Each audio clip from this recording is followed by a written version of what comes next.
तो hello anime lovers, आज के इस वीडियो में हम सोलो लेवलिंग सीजन 3 के एपिसोड 4 कवर करने वाले हैं। हाँ, मुझे पता है कि इस बार काफी लेट हो गया है, जिसके लिए I am really sorry. Actually मैं इस वीक काफी बिजी था, 3 दिन तो ट्रेन में ही ट्रेवल कर रहा था, तो रिकॉर्ड नहीं कर पाया। और ट्रेवल करने के बाद मेरी बहुत ज्यादा ही तबीयत खराब हो गई थी, जिसकी वजह से मैं वीडियो नहीं बना पाया।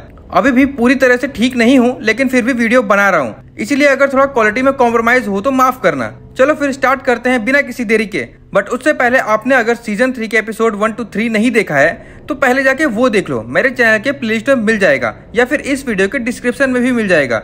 बाकी आप लोग वीडियो देख के चले जाते हो बट लाइक और सब्सक्राइब नहीं करते हो, इसलिए आज पहले ही लाइक और सब्सक्राइब कर लेना। और अब चलो स्टार्ट करते हैं। Solo leveling season 3 episode 4 start होता है और हमें दिखता है कि जापान के टोक्यो में एक बहुत बड़ा एस रैंक गेट खुला है। उस गेट का साइज इतना बड़ा होता है कि वो पूरे टोक्यो को घेर रखा था। आज तक किसी ने भी इतना बड़ा गेट नहीं देखा था। हमें दिखता है कि जापान के हंटर एसोसिएशन वालों ने जापान के सारे बड़े बड़े गिल्ड्स को बुला रखा है। वहाँ हमें शॉर्ट गिल्ड के ही मेंबर्स दिखते हैं, मतलब गोटो रूजी के गिल्ड के वो बाकी के 4 हंटर जो जेजू आइलैंड रेड के बाद सर्वाइव किए थे। उन लोगों को काफी हेट मिल रहा होता है वहाँ, मतलब कोई भी उनके मुंह पे कुछ भी बोल करके जा रहा होता है। फिर उनका हंटर एसोसिएशन के मीटिंग रूम में इस गेट को लेकर के डिस्कशन हो रहा होता है कि अब तक कोई भी हंटर गेट के अंदर क्यों नहीं गया, अगर डंजन ब्रेक हुआ तो क्या होगा। जिसपे उनका चेयरमैन बोलता है कि सिर्फ एस रैंक हंटर काफी नहीं होंगे, एस रैंक गेट को क्लियर करने के लिए हमें किसी नेशनल लेवल हंटर की हेल्प चाहिए, वरना अगर अंडर एस्टिमेट किया तो फिर से वही हाल होगा जो जेजू आइलैंड रेड में हुआ था। वहाँ बाकी हंटर सजेस्ट करते हैं कि थॉमस एंड्रे की हेल्प लेनी चाहिए, लेकिन उनके पास थॉमस एंड्रे जैसे नेशनल लेवल हंटर को हायर करने के लिए पैसे नहीं होते। ऊपर से गेट अब पहले से ज्यादा खुलने लगे हैं, तो सभी कंट्रीज के पास खुद के हंटर्स कम पड़ रहे हैं, तो उनकी हेल्प कौन करेगा। तभी वहाँ शॉर्ट गेट के हंटर सजेस्ट करते हैं कि एक हंटर ऐसा है जिसका हेल्प हम लोग ले सकते हैं। उसका नाम यूरी ऑर्लो होता है और वो अपने स्ट्रॉन्ग बैरियर मैजिक की वजह से फेमस है, जिसे तोड़ना ऑलमोस्ट इम्पॉसिबल है। इसके बाद सीन शिफ्ट होता है और हमें जिन्वू दिखता है जो कि पार्किंग में अपनी गाड़ी पार्क कर रहा होता है। तभी उसे वहाँ हंटर चा दिखती है। हंटर चा भी जिन्वू को देख करके भागने की कोशिश करती है, लेकिन जिन्वू अचानक से उसके सामने आ जाता है और पूछता है तुम मुझे देख के भाग क्यों रही हो, और जब भागना ही था तो मेरे ऑफिस के पास आई ही क्यों। जिसपे चा बोलती है नहीं ऐसी बात नहीं है, मैं बस अपनी कार लेने आई थी। जिन्वू को फिर याद आता है, अच्छा हाँ, last time shadow exchange use किया था तो शायद कार यहीं रह गया होगा। फिर जिन्वू वहाँ से जाने लगता है। तभी चा बोलती है क्या तुम्हारे पास थोड़ा सा टाइम होगा, एक्चुअली हंटर बिंगू ने मुझे कुछ मैसेज देने को कहा था और ये तुम्हारी पावर से रिलेटेड है। ये सुनकर के जिन्वू शॉक हो जाता है और बोलता है रुको, हमें कहीं प्राइवेट में जाके बात करनी चाहिए। वो उसे अपने ऑफिस में ले जाता है और पूछता है अब बताओ ये सब कब और कैसे हुआ। चा बोलती है उस दिन जेजू आइलैंड पे जब मैं बेहोश थी तब मुझे एक आवाज सुनाई दी जो कह रही थी प्लीज जिन्वू को बता दो कि उसे अपनी पावर को लेकर के ज्यादा सावधान रहना होगा। वो और कोई नहीं बिंगू था, और वो ये भी कह रहा था कि जिन्वू की पावर बहुत स्ट्रांग और बहुत खतरनाक भी है। और इतना कह करके बिंगू गायब हो जाता है। इसके बाद सीन शिफ्ट होता है और हमें जिन्वू एक डंजन में दिखता है जो कि इन सब चीजों के बारे में सोच रहा था कि मैं खुद अपने पावर का सोर्स जानना चाहता हूँ, जो कि बहुत जल्द पता चल ही जाएगा। जिन्वू के साथ जिन्हू भी होता है, वो दोनों मस्त चिल कर रहे होते हैं और सारे शैडो सोल्जर मिलकर डंजन क्लियर कर रहे होते हैं। तभी जिन्हू पूछता है क्या तुम्हारी बहन ठीक है, जो कुछ हुआ उस दिन स्कूल में उसके बाद से। जिन्हू बोलता है डॉक्टर ने उसे आराम करने के लिए बोला है फिलहाल तो, लेकिन मैं अपना सबसे ट्रस्टेड शैडो सोल्जर उसके साथ छोड़ के आया हूँ, तो ज्यादा दिक्कत वाली बात नहीं है। यहाँ जिन्वू बेरू के बारे में बात कर रहा होता है। तभी जिन्वू को याद आता है कि जब उसका लेवल 101 हुआ था तो उसे एक न्यू स्किल मिली थी जो उसने अब तक यूज नहीं किया था। इस स्किल से जिन्वू जिन के अंदर अपना शैडो सोल्जर छोड़ के रखा था उनके अंदर वो झांक सकता है, मतलब उनके आसपास क्या हो रहा है वो सब देख और सुन सकता है। तो वो अपना ये स्किल यूज करके बेरू के थ्रू झांकता है, तो उसे दिखता है कि उसकी बहन मस्त सो रही होती है आराम से, लेकिन बेरू भाई साहब टीवी पे के ड्रामा देख रहा होता है। जिन्हू भी ये देख करके सोचता है तो इस तरह का टीवी शो वो देखता है। वही तो सोचूं कि आजकल वो इतना फनी वे में कैसे बात करता है।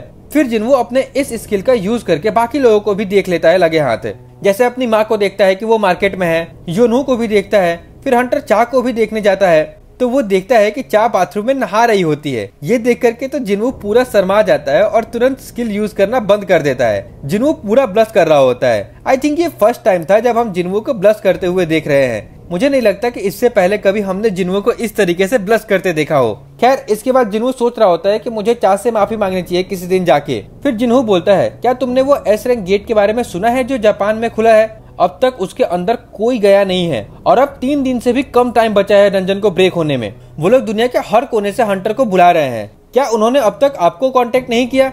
जिसपे जिन्हू बोलता है हाँ उन्होंने मुझे कांटेक्ट किया है, बट मैंने अभी डिसाइड नहीं किया है उसके बारे में। हमें दिखता है कि अब वो डबल डंजन वाले टेम्पल में एंटर करने के लिए सिर्फ 27 घंटे ही बचे थे, तो इसीलिए जिन्वू पहले उसमें जाना चाहता था। वो पहले अपने सारे सवालों का जवाब जानना चाहता था। फिर अब सीन शिफ्ट होता है जापान में, जहाँ हमें वो एस रैंक हंटर दिखता है, यूरी ऑर्लो, जिसके बारे में वो लोग बात कर रहे होते हैं स्टार्टिंग में कि उसका बैरियर काफी स्ट्रॉन्ग है। वहाँ पे शॉर्ट गिल्ड वाले हंटर भी दिखते हैं, उनके बीच में काफी बातचीत चल रही होती है। मैं इतना डिटेल में तो नहीं बताने वाला, बट बेसिकली वो लोग यूरी को हायर करना चाहते थे, लेकिन यूरी बोलता है मैं पर डे का $10 मिलियन लूंगा, बदले में तुम जितने दिन तक चाहोगे मैं उतने दिन तक तुम्हारे लिए गेट को बंद रखूंगा अपने बैरियर से। शॉर्ट गिल्ड वाले काफी शॉक हो जाते हैं और बोलते हैं तुम पागल हो क्या, $10 मिलियन पर डे कुछ ज्यादा नहीं हो गया? इस पे यूरी बोलता है ये तो बहुत ही कम अमाउंट है थॉमस एंड्रे के कंपैरिजन में, वो तो इससे कई ज्यादा लेगा। बाकी तुम लोग जैसा चाहो, तुम्हें अपना देश बचाना है या अपने देश का पैसा। जिसमें शॉर्ट गिल्ड वाले बोलते हैं तुम्हारा बैरियर सच में काम करेगा, ये हम कैसे मान ले? तभी यूरी वहाँ खड़े 2 एस रैंक हंटर्स के चारों तरफ से बैरियर बना देता है और बोलता है तुम लोग एक उंगली भी नहीं हिला सकते हो जब तक मैं ना चाहूँ। और सच में कुछ ऐसा ही होता है। उसका बैरियर इतना स्ट्रॉन्ग होता है कि वो दोनों एस रैंक हंटर कुछ भी नहीं कर पा रहे होते हैं, जैसे किसी ने उन्हें फ्रीज कर दिया हो। जिसके बाद उन लोगों को यूरी की एबिलिटी पर भरोसा हो जाता है। इधर हमें फिर से जिन्वू दिखाई देता है जो अपने घर से निकल रहा होता है, क्योंकि फाइनली अब डबल डंजन वाला टेम्पल का गेट खुल चुका था। इसके बाद हमें जिन्हा का स्कूल दिखाया जाता है जो कि अब बंद हो चुका होता है, लेकिन वहाँ स्कूल के बाहर ही एक और गेट खुला होता है। लोग बात कर रहे होते हैं कि एक ही जगह पर लगातार 2 गेट खुलना काफी अनएक्सपेक्टेड है। खैर हमें दिखता है कि जिन्वू भी वहाँ आ जाता है और एक हंटर से पूछता है ये गेट कब खुला है। वो बताती है कि ऑलरेडी 3 दिन हो चुका है, लेकिन चिंता वाली बात नहीं है, ये सिर्फ एक सी रैंक गेट है और 2 घंटे पहले ही रेड टीम अंदर जा चुकी है। जिस पर जिन्वू बोलता है क्या तुम्हें तुरंत रेड कैंसिल करना होगा और उन्हें वापस बुलाना होगा। वो हंटर बोलती है ये तो बस एक सी रैंक गेट है, हमने ऑलरेडी कंफर्म कर लिया है। लेकिन जिन्वू बोलता है रेड टीम डेंजर में है, अगर ये रेड अभी नहीं रोकी गई तो वो लोग मर भी सकते हैं। और इतना कह करके वो सीधा डंजन के अंदर चला जाता है। डंजन के अंदर हमें कुछ हंटर दिखते हैं जिनको एक बड़ा सा गेट मिलता है। उन्हें लगता है कि ये बॉस रूम होगा, लेकिन गेट खुल नहीं रहा था। उन्होंने हर कोशिश कर ली थी। तभी वहाँ उनके पीछे से जिन्वू आ जाता है और बोलता है ये एक ट्रैप है। वो लोग पहले तो डर जाते हैं, लेकिन फिर देखते हैं कि ये तो एक एस रैंक हंटर संग जिन्वू है। वो पूछते हैं तुम यहाँ क्या कर रहे हो? जिन्वू बोलता है मैं एक्स्ट्रा बैकअप हूँ, यहाँ से ये डंजन और भी ज्यादा डेंजरस है, तुम लोग वापस लौट जाओ, मैं संभाल लूंगा। इतना कह करके वो गेट के पास आ जाता है और देखता है कि ये लॉक्ड है, तो वो अपने इन्वेंट्री से चाबी निकालता है और गेट खोल देता है। ये देख करके सब शॉक हो जाते हैं और सोच रहे होते हैं कि हमने पूरी कोशिश कर ली लेकिन गेट नहीं खोल पाए, इसने सिर्फ 2 सेकंड में कैसे खोल दिया। फिर जिन्वू अंदर जाने लगता है और उनके ग्रुप का लीडर बोलता है ये डंजन का राइट हमारे गिल्ड के पास है, तो आप हमें ऐसे डंजन छोड़ के जाने के लिए नहीं कह सकते। जिन्वू बोलता है ठीक है, फिर मैं नहीं रोकूंगा, अगर किसी को अंदर जाना है तो जा सकता है। फिर उनका लीडर बोलता है कि मैं अंदर जाऊंगा, और जैसे ही वो अंदर जाता है एक स्टैचू अटैक करने आता है काफी तेजी से। लेकिन उससे पहले कि अटैक लैंड हो जिन्वू उसे बाहर खींच लेता है, किसी तरह से उसकी जान बच जाती है। जिन्वू बोलता है अभी भी तुम्हें अंदर जाना है, अंदर इससे भी खतरनाक मॉन्स्टर होंगे, इसलिए तुम लोग जल्दी से बाहर जाओ और जाकर के हंटर एसोसिएशन को इन्फॉर्म करो कि फिर से एक डबल डंजन खुला है। इतना कह करके वो अंदर चला जाता है और उसके अंदर जाते ही गेट भी बंद हो जाता है। अंदर वो देखता है कुछ भी नहीं बदला है, सब कुछ वैसा ही है जैसे पहली बार था। वही सेम मूर्तियां, वही सेम रूल्स वाला स्टोन टेबल और उन सब के बीच में बैठा उनका मेन गॉड। जिन्वू को अपना पूरा पास्ट याद आ जाता है, लेकिन अब वो पहले से काफी ज्यादा स्ट्रांग हो चुका था। जिन्वू स्टोन टेबल वाले स्टैचू के पास जाके खड़ा हो जाता है और बोलता है तो तुम ही हो जो सब कुछ कंट्रोल करते आ रहे हो, लो मैं आ गया, अब चुप क्यों हो। इसके बाद सीन शिफ्ट होता है जापान में, जहाँ हमें यूरी दिखाई देता है जिसे जापान वालों ने हायर कर लिया होता है। वो अब उस एस रैंक गेट के पास बैरियर लगाने जा रहा था। उसके चारों तरफ मीडिया वाले लगे हुए होते हैं। वो उससे सवाल कर रहे होते हैं कि तुम ये सब कैसे करोगे, क्या प्लान है। यूरी बताता है कि वो एक बड़ा सा बैरियर बनाएगा गेट के चारों तरफ ताकि कोई मॉन्स्टर बाहर ना आ पाए, लेकिन ये करने के लिए उसको ढेर सारा माना चाहिए होता है। इसीलिए उसने ट्रक से भर भर के बहुत सारे माना क्रिस्टल अपने पास जमा कर लिए थे और उन्हें ऑब्जर्व करके वो बैरियर बनाने वाला था, जो कि उसके नॉर्मल बैरियर से भी काफी ज्यादा स्ट्रॉन्ग होने वाला था। ये सब लाइव चल रहा होता है। हमें दिखता है कि कोरिया के चेयरमैन भी ये सब लाइव देख रहे होते हैं। उनके साथ जिनचुल भी होता है। तभी चेयरमैन जिनचुल से पूछते हैं जिन्वू कहाँ है आजकल, जिसपे जिनचुल बताता है कि वो किसी डंजन के अंदर है फिलहाल। और वो लोग और भी काफी बातें कर रहे होते हैं जिन्वू और उसके गिल्ड को लेकर, कि कैसे एक छोटा सा गिल्ड वो चीजें कर रहा है जो कि बड़ी बड़ी गिल्ड्स भी नहीं कर पा रहे हैं। तभी जिनचुल को एक कॉल आता है और उसे डबल डंजन की इन्फॉर्मेशन मिलती है और ये पता चलता है कि जिन्वू भी उसी डंजन के अंदर गया है। इसके बाद सीन फिर से डबल डंजन में शिफ्ट होता है, जहां हमें वो स्टोन टेबल वाला स्टैचू दिखता है, मतलब आर्किटेक्ट, जो कि अपने पंख निकाल लेता है और वो स्टोन टेबल जिसमें रूल्स लिखे थे उसे तोड़ देता है और बोलता है तुम फाइनली आ ही गए। तो जिन्वू बोलता है तो तुमने मुझे बुलाया था। आर्किटेक्ट बोलता है हाँ। तो जिन्वू पूछता है क्या तुम कोई मॉन्स्टर हो, जिस पे आर्किटेक्ट बोलता है तुम्हारा सवाल ही गलत है, तुम्हें पूछना चाहिए कि कौन हूँ मैं और क्या हो तुम। और बोलता है अब तुम्हारा फाइनल टेस्ट होने वाला है, जिसके बाद अगर तुम जिंदा खड़े रहे तो मैं तुम्हारे सारे सवालों का जवाब दे दूंगा, जो कि तुम्हारा रिवॉर्ड होगा। इसके बाद हमें दिखता है कि वहाँ की सारी मूर्तियां जिन्वू को घेर लेती हैं। जिन्वू भी रेडी हो जाता है और अपनी शैडो आर्मी को बुलाता है, लेकिन वो फेल हो जाता है, जिस पे आर्किटेक्ट बोलता है तुम उनका इस्तेमाल नहीं कर सकते, तुम्हें अकेले ही लड़ना होगा, मैं सिर्फ तुम्हारी एबिलिटी को टेस्ट करना चाहता हूँ, ना कि तुम्हारे नौकरों की। हमें दिखता है कि जिन्वू किसी भी तरह का पोशन वगैरह भी यूज नहीं कर सकता था, मतलब हेल्थ रिकवरी भी नहीं कर सकता था, और ना ही वो बाहर जा सकता था अपनी शैडो एक्सचेंज स्किल का यूज करके, जब तक ये टेस्ट खत्म नहीं हो जाता। इसके बाद वो सारे स्टैचू आगे बढ़ने लगते हैं। जिन्वू देखता है कि वो अपनी इन्वेंट्री एक्सेस कर सकता था, मतलब वेपन्स वगैरह का यूज कर सकता था, तो वो सोचता है कि फिर तो मैं इन्हें आराम से डिफीट कर दूंगा अकेले ही। तभी एक स्टैचू अटैक कर देता है अपने बड़े शॉट से। जिन्वू तुरंत डॉज कर लेता है और उसके शॉट को एक पंच मार के तोड़ देता है, और उसी टूटे हुए शॉट को टुकड़ों को फेंक के मारता है उस स्टैचू पे, जो कि उसके सर के बीचों बीच जाके घुस जाता है। फिर हवा में उड़ के उसके सर पे एक किक मार के उसे तोड़ देता है। फिर अपने डैगर्स निकाल के वो बाकी स्टैचूज को भी मारना स्टार्ट कर देता है, एक के बाद एक। वो सारे स्टैचू काफी स्ट्रांग होते हैं और उनका नंबर भी ज्यादा होता है, लेकिन जिन्वू को कोई फर्क नहीं पड़ रहा था। वो काफी आसानी से उन सबको मारे जा रहा था। वो सोच रहा होता है मैं इस पल का तो इंतजार कर रहा था इतने दिनों से। ये सब देख के आर्किटेक्ट भी इम्प्रेस हो जाता है। वो बोलता है तो ये सच है, तुम काफी ज्यादा ग्रो कर चुके हो इस ह्यूमन बॉडी के साथ, तुम सच में काफी अमेजिंग हो, लेकिन अभी तो ये टेस्ट शुरू ही हुई है, इतनी जल्दी जज नहीं कर सकता हूँ मैं। इसके बाद हमें दिखता है कि वो सबसे बड़ा वाला स्टैचू जो बैठा हुआ रहता है वो उठ के आ जाता है, और वो इन सभी स्टैचू से 10 गुना साइज में बड़ा था। हमें दिखता है कि आर्किटेक्ट तो हवा में उड़ के ऊपर से सारी फाइट देख रहा होता है, और वो बोलता है अब वक्त आ गया है अपने गॉड को वर्शिप करने का।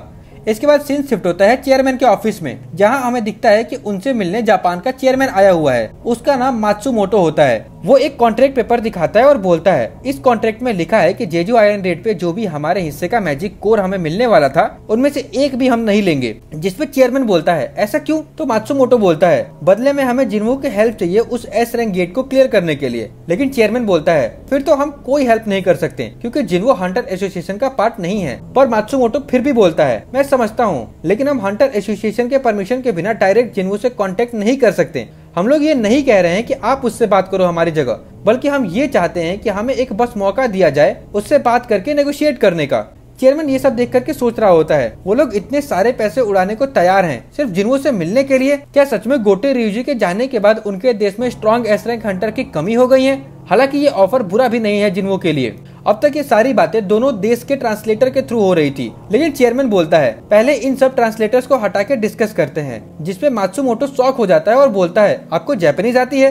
तो चेयरमैन बोलता है हाँ, मेरे फादर का जापान में एक छोटा सा बिजनेस हुआ करता था जब मैं छोटा था। फिर उन दोनों को छोड़ के बाकी सब उस रूम से निकल जाते हैं। जिसके बाद चेयरमैन बोलता है अगर तुम सोच रहे हो किसी तरह का ट्रिक करने का तो तुम्हें अभी यहाँ से चले जाना चाहिए। जिसपे मात्सुमोटो कंफ्यूज हो जाता है ये क्या कह रहे हो आप? तो चेयरमैन बोलता है मुझे पता है शॉर्ट गिल्ड वालों ने तुमसे जो भी रिश्ता था वो तोड़ दिया। जो सुन के मात्सुमोटो काफी ज्यादा गुस्सा हो जाता है और बोलता है तुम्हें कैसे पता ये सब? इस पे चेयरमैन बोलता है ये तो ऑब्वियस है, क्योंकि उन्होंने हंटर एसोसिएशन से फंड लेना बंद कर दिया और सिर्फ गवर्नमेंट सब्सिडी से काम चला रहे हैं। चेयरमैन एक एक करके उसके सारे पोल खोलना स्टार्ट कर देता है, क्योंकि मात्सुमोटो काफी हरामी टाइप का बंदा होता है। फिर चेयरमैन एक ट्रांस रिसीवर निकालता है और बोलता है ये जापान का ही है जो गोटो की टीम के पास से हमें मिला था, मतलब गोटो और मात्सुमोटो ने जो भी बात की थी वो सब रिकॉर्ड था। चेयरमैन बोलता है तुम्हें सच में लगा कि हम नोटिस नहीं करेंगे? और वो पूरा गुस्से में आ जाता है और उस डिवाइस को तोड़ देता है और बोलता है तुम्हारे इन सब ट्रिक की वजह से तुमने अपनी रेपुटेशन खराब कर ली है। तुमने ना सिर्फ अपने देश को बल्कि पूरे एशिया को खतरे में डाल दिया है।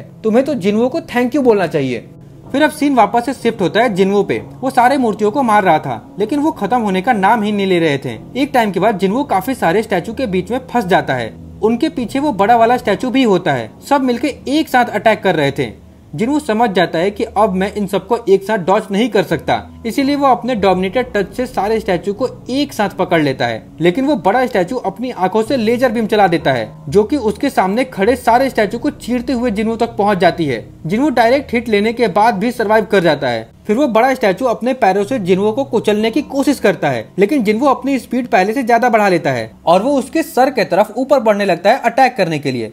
वो स्टैचू जिन्हों को देख लेता है और फिर से लेजर अटैक करने वाला होता है, लेकिन जिन्हों भी नोटिस कर लेता है और साइड से निकल के ऊपर पहुंच जाता है। वो अपने दोनों डैगर से एक पावरफुल अटैक करता है, लेकिन उस स्टैचू को कुछ खास फर्क नहीं पड़ता, बस थोड़ा बहुत खरोच आता है। लेकिन जिन्हों हार नहीं मानता। वो सोचता है कि अगर मैं उसे अपने डैगर से नहीं काट सकता तो अपने हाथों से ही तोड़ दूंगा, और वो उसके फेस पे चढ़ जाता है और एक बहुत ही पावरफुल पंच मार देता है, जिससे उस स्टैचू का फेस टूटने लगता है। फिर वो लगातार एक के बाद एक पंचेस बरसाने लगता है। एक वक्त के बाद वो फाइनली उस स्टैचू को मार गिराता है। फाइट के बीच में उसका लेवल भी 103 हो चुका होता है, तो वो और भी ज्यादा स्ट्रॉन्ग हो गया था। फिर वो बचे खुचे छोटे स्टैचूज को भी मार गिराता है। ये सब देख के आर्किटेक्ट काफी इम्प्रेस हो जाता है और बोलता है, बहुत बढ़िया, तुम काफी स्ट्रांग हो, मान गया। लेकिन जिन्हों बोलता है, ये सब छोड़ो, तुम अपना प्रॉमिस पूरा करो, मैंने टेस्ट कंप्लीट कर दिया है। लेकिन आर्किटेक्ट बोलता है, नहीं, अभी टेस्ट कंप्लीट नहीं हुआ है, ठीक से देखो, मैं अभी भी खड़ा हूँ, तुम्हारा फाइनल टेस्ट मैं हूँ, तुम्हें मुझे हराना होगा। जिसके बाद जिन्हों के सिस्टम में एक नोटिफिकेशन आता है, जिसमें लिखा होता है कि अगर तुम 10 मिनट के अंदर एनिमी को डिफीट नहीं करोगे तो तुम्हारा हार्ट स्टॉप हो जाएगा। जिन्हों बोलता है, ये सब क्या है, आखिर तुम हो कौन?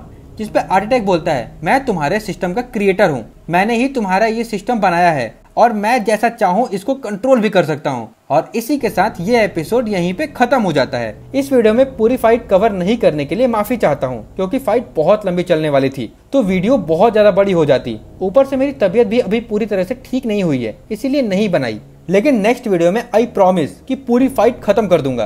फिलहाल चलते हैं आज के वीडियो के सवाल की तरफ। जो सबसे पहले सही जवाब देगा उसका कमेंट पिन कर दूंगा और नेक्स्ट वीडियो में उसे शाउट आउट भी मिलेगा। लेकिन उसके लिए आपको चैनल भी सब्सक्राइब करना होगा, तो फटाफट से सब्सक्राइब कर लो। लेकिन उससे पहले लास्ट वीडियो में जो सवाल पूछा था उसका सही जवाब जीमा था और उसका सबसे पहले सही जवाब बुद्धू ने दिया था, तो big shout out to you. बस इसी तरह सपोर्ट करते रहो। और अब आज का सवाल, जो कि इस वीडियो से ही होने वाला है, ये जो जापान का चेयरमैन है इसका नाम क्या है? जवाब फटाफट कमेंट पे लिख दो। बाकी आज के लिए इतना ही। अगर वीडियो अच्छी लगी हो तो लाइक कर देना, ऐसे ही कंटेंट के लिए सब्सक्राइब कर लो और कमेंट में फीडबैक जरूर देना। तब तक के लिए मिलते हैं नेक्स्ट वीडियो में, बाय।